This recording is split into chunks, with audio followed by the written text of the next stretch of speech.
Presenting Jumanji welcome to the jungle. इस कहानी की शुरुआत वहीं से होती है जहां पर पिछली कहानी खत्म हुई थी, यानी कि समंदर के किनारे, जहां पर एक आदमी को जुमांजी बोर्ड मिलता है और ये साल होता है सन 1996। वो आदमी जुमांजी गेम को उठाता और अपने घर ले जाता है, जहां पर वो उस गेम को अपने बेटे को दे देता है। ये वो साल होता है जब बच्चे वीडियो गेम्स में बहुत ज्यादा इंटरेस्टेड होते हैं, इसीलिए वो लड़का इस गेम में बिल्कुल भी इंटरेस्टेड नहीं होता। रात को जब वो सो रहा होता है, जुमांजी बॉक्स से एक बार फिर से आवाज आती है और जब वो बॉक्स को खोलता है तो उसके अंदर वीडियो गेम का कार्ट्रिज होता है, जिसका मतलब ये है कि इस गेम ने अपने खेलने के नेचर को बदल दिया है, क्योंकि ये एक जादुई गेम है। और अब वो लड़का उस कार्ट्रिज को अपनी वीडियो गेम में लगाता है, जिसके बाद उसके कमरे में रोशनी दिखती है और वो लड़का अपने कमरे से गायब हो जाता है। इस घटना के 21 साल बीत जाने के बाद हमें स्पेंसर नाम के एक लड़के को दिखाया जाता है, जो कि बहुत ही इंटेलिजेंट है, लेकिन वो थोड़ा सा डरपोक भी होता है। इसीलिए उसका एक क्लासमेट हमेशा उससे अपना होमवर्क करवाता है। ये साल होता है सन 2017। स्पेंसर का दोस्त उसे फ्रीक हाउस में बुलाता है। ये फ्रीक हाउस उसी लड़के का है जो आज से 21 साल पहले वीडियो गेम के अंदर कार्ट्रिज डालने के बाद गायब हो गया था। उस लड़के का नाम था एलेक्स। एलेक्स के गायब होने के बाद उसके पिता का बिहेवियर बहुत अलग हो गया था, इसीलिए सब ने इस घर को फ्रीक हाउस का नाम दिया, जहां अब कोई भी नहीं रहता। अब यही एक स्कूल को दिखाया जाता है, जहां पर बेथनी और मार्था नाम की दो स्टूडेंट्स हैं। इन दोनों को पनिशमेंट के लिए एक दूसरे रूम में काम करने के लिए भेजा जाता है। यहाँ पर स्पेंसर को और उस लड़के को जो जबरदस्ती स्पेंसर से अपना होमवर्क करवाता है, जिसका नाम फ्रेज है, इन दोनों को भी पनिशमेंट के लिए भेजा जाता है। इन चारों को पुरानी मैगजीन से पिन्स निकालने हैं। अब इन्हें यहीं पर वो गेम मिलती है, जिस गेम के अंदर आज से कई साल पहले एलेक्स ने कार्ट्रिज डाला था और खुद वो गेम के अंदर चला गया था। ये दरअसल एलेक्स के पिता ने स्कूल को डोनेट कर दी थी और अब ये चारों के चारों अपना अपना प्लेयर सेलेक्ट करके इस गेम को खेलना शुरू करते हैं और ये जुमांजी गेम है। ये चारों के चारों जैसे गेम को स्टार्ट करते हैं, एक एक करके गेम के अंदर चले जाते हैं। इन चारों ने जिस जिस प्लेयर को सिलेक्ट किया था, गेम के अंदर इनका रूप और इनकी पावर उसी प्लेयर के हिसाब से बन जाती है। स्पेंसर ने जिस प्लेयर को सिलेक्ट किया था उसका नाम है ब्रेवस्टोन, यानी कि स्पेंसर ब्रेवस्टोन बन चुका है, जो कि कॉन्फिडेंट आर्कियोलॉजिस्ट और एक्सप्लोरर है। साथ ही यहाँ पर फ्रेज ने जिस प्लेयर को सिलेक्ट किया था उसका नाम होता है मूस, जो कि एक जियोलॉजिस्ट और वेपन कैरियर है। साथ ही मार्था, जिसने रूबी राउंड हाउस को चूज किया था, वो इस गेम में, इस दुनिया में एक कमांडो है। और उसकी साथी बेथनी, जो कि शैली के अवतार में इस गेम के अंदर आती है, जो कि एक मेल है और ये एक साइंटिफिक फील्ड का एक्सपर्ट है। इन सब के हाथों में 3-3 लाइन के टैटूज होते हैं, जो कि इनकी लाइफ लाइन है, यानी कि इन्हें 3-3 चांसेस मिलेंगे। शैली नदी के किनारे जाता है, जहां पर हिपोपोटामस उसे निगल जाता है, यानी कि वो मारा गया, लेकिन उसके पास 3 लाइफ लाइन है, इसीलिए ऊपर से दोबारा आ जाता है। हिपोपोटामस अब भी इनका पीछा कर रहा होता है, सब के सब अपनी जान बचाने के लिए भागते हैं। तभी जंगल में एक गाड़ी आती है जिसमें एक आदमी होता है। वो इन सबको हिपोपोटामस से बचा लेता है और अपने साथ ले जाता है। दरअसल वो गेम के अंदर इनका गाइड है।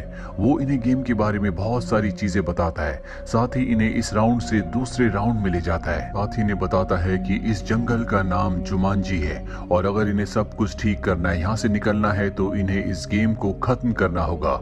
यहाँ पर एक आर्कियोलॉजिस्ट है जिनका नाम वैन है। वैन कई साल पहले अपने पार्टनर, जिसका नाम ब्रेवस्टोन है, उसके साथ यहाँ पर एक खास किस्म का हीरा ढूंढने के लिए आया था, जो इन्हें एक जैगुआर की बहुत बड़ी पत्थर की मूर्ति की आंख के रूप में मिला। ये जैगुआर की मूर्ति इस जंगल की, इस पूरी जगह की रक्षा करती है, लेकिन वैन ने उसकी आंख को, उस हीरे को निकाल दिया, जिसके बाद ये जंगल श्रापित हो गया और इस जंगल में जितने भी क्रीचर्स हैं वो सब के सब उसके अधीन हो गए, यानी कि वो उन सब को कंट्रोल करता है। गाइड इन चारों को बताता है कि एक दिन जब वैन सो रहा था तो मुझे मौका मिल गया, मैंने हीरे को चुरा लिया और अब वो हीरा मेरे पास है। इसके बाद वो हीरा इनको दे देता और कहता है कि तुम्हें इस हीरे को जैगुआर की आंख में लगाना होगा, तभी ये गेम खत्म होगी।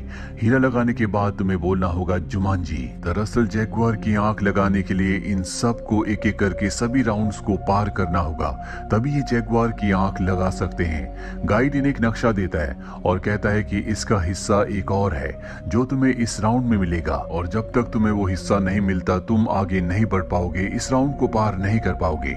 गाइड यहाँ से चला जाता है और अब यहाँ पर वैन के बहुत सारे लोग इनके ऊपर हमला कर देते हैं। इस हमले में रूबी मारी जाती है, लेकिन उसके पास 3 लाइफलाइन है, इसीलिए वो एक बार फिर से जिंदा हो जाती है। ये देखते हैं कि रूबी के हाथ में जो 3 लाइंस थी उनमें से एक लाइन मिट चुकी है, शैली की भी एक लाइन मिट चुकी होती है। ये समझ जाते हैं कि इनके पास 3 मौके हैं, अगर इन्होंने 3 मौके खो दिए तो ये इस गेम में मारे जाएंगे। अभी सब के सब झरने से कूदकर वैन के लोगों से बच जाते हैं। रास्ते में स्पेंसर जो कि ब्रेवस्टोन है, साथ ही फ्रेड जो कि मोज है, इन दोनों के बीच में आर्गुमेंट्स हो जाते हैं और यहाँ पर फ्रेड यानी कि मोज ब्रेवस्टोन यानी कि स्पेंसर को ऊपर से नीचे धक्का दे देता है, जिससे उसकी मृत्यु हो जाती है। पर अगले पल वो ऊपर से दोबारा आ जाता है, यानी कि उसकी भी एक लाइफलाइन अब खत्म हो चुकी है। ये सब फैसला करते हैं कि ये आपस में नहीं लड़ेंगे बल्कि एक दूसरे का साथ देंगे, क्योंकि इन्हें किसी भी कीमत पर इस गेम को खत्म करना है। ये सब के सब यहाँ से आगे बढ़ते हैं और एक गांव में पहुंचते हैं, जहाँ पर मूज केक खा लेता है जो उसे नहीं खाना चाहिए था। वो उसकी कमजोरी है। केक खाने के बाद उसकी मृत्यु हो जाती है और मूज की भी एक लाइफलाइन खत्म हो चुकी है। अभी इनके पास एक बच्चा आता है और कहता है वेलकम टू जुमांजी, और इन सबको अपने साथ ले जाता है जहाँ पर एक लकड़ी का बॉक्स है। वो कहता है कि अगर तुमने आंखें झपकाई तो तुम मारे जाओगे। ये एक तरह की पहेली है जिसे इन्हें सुलझाना होगा। ब्रेवस्टोन उस बॉक्स के पास जाता है, उसके ढक्कन को खोलता है, अंदर से ब्लैक मांबा निकलता है जो कि बहुत ही जहरीला सांप है। मोस कहता है कि अगर इसने तुम्हें काट लिया तो 1 सेकंड में तुम्हारी मृत्यु हो जाएगी। इसके अंदर शायद वो नक्शे का दूसरा हिस्सा है जो हमें चाहिए, लेकिन इसके लिए हमें इससे नजर मिलानी होगी। अब सांप इनके ऊपर हमला कर देता है, लेकिन मोस उसके दांत निकाल देता है, क्योंकि अगर वो किसी को काटेगा भी तो किसी को जहर नहीं फैलेगा। और अभी उस बॉक्स के अंदर देखते हैं जिसमें एक कागज होता है। उस कागज को खोलने के बाद उसके अंदर हाथी की छोटी सी मूर्ति होती है। कागज में लिखा होता है कि जैसे तुम हाथी को देखो तो चढ़ाई करना शुरू कर देना। ये समझ जाते हैं कि नक्शे का दूसरा हिस्सा ये नहीं है, इन्हें अभी भी उसे तलाश करना होगा। अब जब ये बाहर आते हैं तो वैन के लोग इनके ऊपर हमला कर देते हैं। वैन भी यहाँ पर आ जाता है, पर इससे पहले कि इन सब को पकड़कर यहाँ से ले जाया जाता है, यहाँ पर एक आदमी आता है जो इन सब को निकाल कर एक खुफिया रास्ते से इस जगह से ले जाता है। जल्दी इन्हें पता चल जाता है कि ये और कोई नहीं बल्कि एलेक्स है, जो आज से 21 साल पहले इस गेम के अंदर सबसे पहले आया था। उसकी 2 लाइफलाइन पहले ही खत्म हो चुकी है और अब उसके पास सिर्फ एक लाइफलाइन है। अगर वो मारा गया तो सच में मारा जाएगा। इन चारों को ये भी पता चलता है कि नक्शे का जो दूसरा हिस्सा था वो कोई कागज का टुकड़ा नहीं बल्कि एलेक्स था, जो कि अब इन्हें मिल चुका है। ये एलेक्स को विश्वास दिलाते हैं कि ये सब उसे मिलकर बचाएंगे और इस गेम को खत्म करेंगे ताकि सब के सब अपने घर वापस पहुंच जाएं। लेकिन इस घाटी को पार करने के लिए इन्हें एक गाड़ी चाहिए। गाड़ी जहां पर होती है वहां पर बहुत सारे गार्ड्स भी हैं। इन्हें सबसे पहले उनका ध्यान भटकाकर गाड़ी को हासिल करना होगा। अब इनके साथ जो रूबी होती है वो गार्ड्स का ध्यान भटकाने के लिए जाती है और पीछे से सब के सब उस जगह पहुंच जाते हैं जहां पर गाड़ियां हैं। यहाँ पर हेलीकॉप्टर भी है। ये इस जगह से निकलने के लिए हेलीकॉप्टर चूज करते हैं। रूबी भी अपनी डांसिंग स्किल के साथ साथ फाइटिंग स्किल को भी यूज करके उन गार्ड्स पर हमला करके हेलीकॉप्टर तक पहुंच जाती है।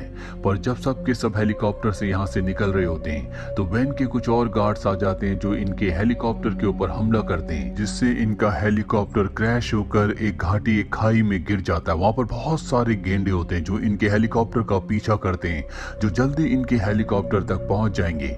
एक गेंडा अपने सींग से इनके हेलीकॉप्टर के ऊपर हमला करता है, जिससे हेलीकॉप्टर का जो ब्लेड होता है वो अपनी जगह से हट जाता है। अभी चाहकर भी ऊपर नहीं जा सकते।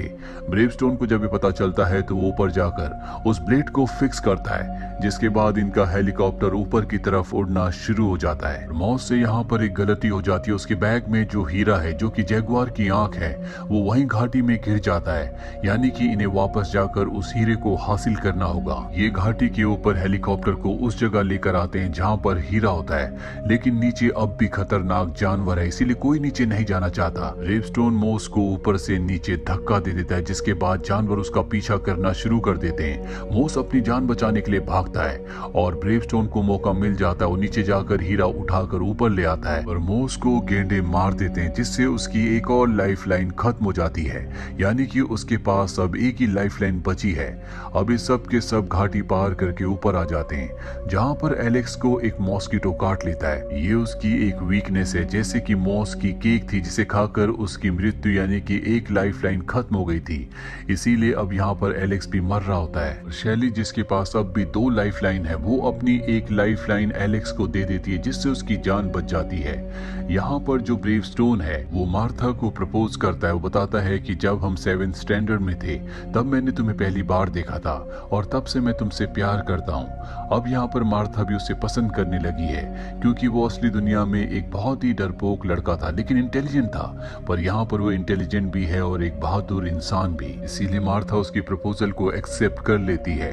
अभी सब के सब फाइनल राउंड में पहुंच चुके हैं जहां पर ये जगुआर की बड़ी मूर्ति को देखते हैं जिस तक इन्हें पहुंचना है, पर उस जगुआर की मूर्ति की रक्षा असली के जगुआर कर रहे हैं। ब्रेवस्टोन तय करता है कि वो पेड़ों के ऊपर से जाएगा, पर वो गलती से पेड़ से नीचे गिर जाता है जिसके बाद जगुआर उसे मार देते हैं। उसकी भी एक लाइफलाइन खत्म हो जाती है, यानी कि अब उसके पास भी एक ही लाइफलाइन है। इसीलिए तय करते हैं कि ये अलग अलग रास्ते से जगुआर की मूर्ति तक पहुंचेंगे। यहाँ पर मूस और शैली अलग रास्ते से दोनों एक साथ जाते हैं। रूबी यहाँ पर वैन के लोगों से फाइट कर रही होती है क्योंकि वो इन्हें रोकने के लिए यहाँ पर पहुंच गए होते हैं, और ब्रेवस्टोन जो कि सीधे रास्ते से आगे बढ़ रहा होता है। एलेक्स यहाँ पर जगुआर का ध्यान भटका रहा होता है ताकि वो किसी के ऊपर हमला ना करे।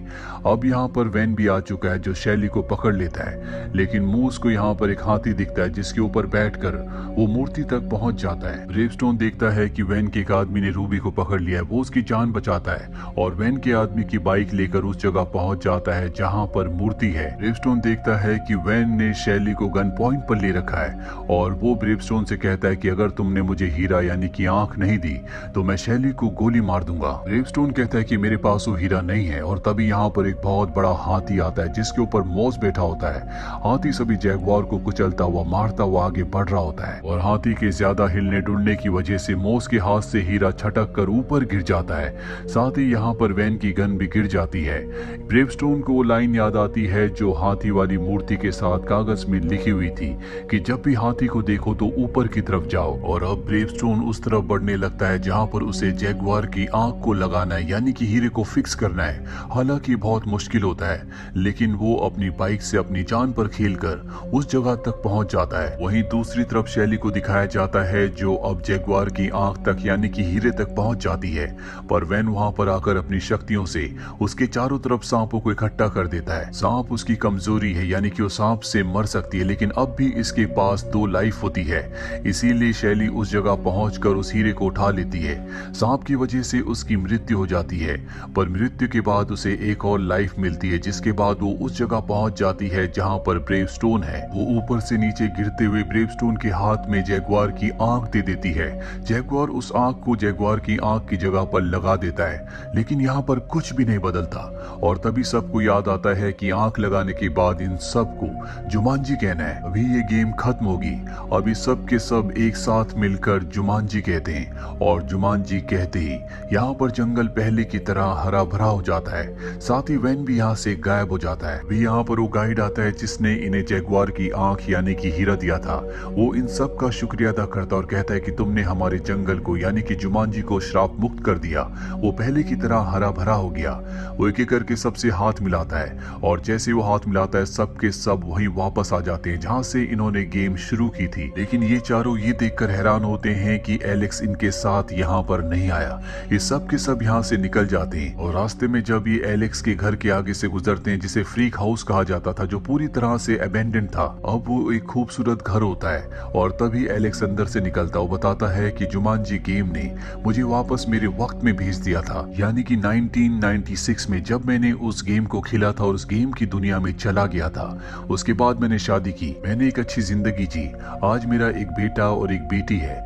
मैंने अपनी बेटी का नाम शैली यानी कि बेथनी रखा है, क्योंकि बेथनी ने ही मुझे अपनी पावर अपनी लाइफ देकर जिंदा किया था। ये चारों के चारों जो पहले कभी अच्छे दोस्त नहीं हुआ करते थे, अभी सब के सब अच्छे दोस्त हैं। स्पेंसर जिसका गेम में नाम ब्रेवस्टोन था, उसका मार्था से यानी कि रूबी से अब रिलेशनशिप है। दोनों एक दूसरे से प्यार करते हैं, और अब ये उस गेम को भी तोड़ देते हैं जिस गेम की वजह से ये जुमांजी जंगल में पहुंच गए थे।